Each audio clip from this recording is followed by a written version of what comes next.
কেমন আছো? আমি ভীষণ ভালো আছি। আর আজ নিয়ে এসেছি নতুনদের জন্য এই ভিডিওটা, কিভাবে ভাইরাল হওয়া যায়। আর কিভাবে ভাইরাল হয় সেটা নতুনরা জানে না, তাই বলছি কেউ স্কিপ করবে না, ভিডিওটা মন দিয়ে শুনবি। বলছি এই নতুনরা মানে তাদের মনটা খারাপ হয়ে যায়, মানে কাল অমুকজন 2 দিন ভিডিও বানিয়ে ভাইরাল হয়ে গেল, কাল তো অমুকজন 1 মাস ভিডিও বানিয়ে ভাইরাল হয়ে গেল। আসলে কেউ 2 মাস 1 মাস বা 1 বছরে ভাইরাল হতে পারে না। অক্লান্ত পরিশ্রম করতে হয়, নিয়মিত ভিডিও আপলোড করে যেতে হয়, তারপরে সে ভাইরাল হয়। তারপর তার যে কোনো একটা ভিডিও ভাইরাল হয়, তখন এই সমাজে মানুষ মনে করে যে উনি 2 মাস ভিডিও বানিয়ে ভাইরাল হয়েছে। আসলে যখন ভাইরাল হয়েছে তখনই তাকে চিনেছে, তার আগে তাকে চিনতো না এই সমাজের মানুষ। তো তাই কেউ মন খারাপ করবে না, যারা নতুন ভিডিও বানাও, নিয়মিত ভিডিও বানিয়ে চলো, নিয়মিত ভিডিও মানে আপলোড করো, দেখবে নিশ্চয়ই তুমিও একদিন সফল হবে এবং তোমাকেও বলবে যে তুমি এই তো কালকে থেকে ভিডিও বানিয়ে তুই ভাইরাল হয়ে গেলি।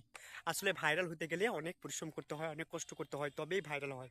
এমনি এমনি ভাইরাল হওয়া যায় না। তাই বলছি মন খারাপ করবে না, যারা নতুন তারা নিয়মিত ভিডিও আপলোড করবে এবং প্রত্যেকটা ভিডিও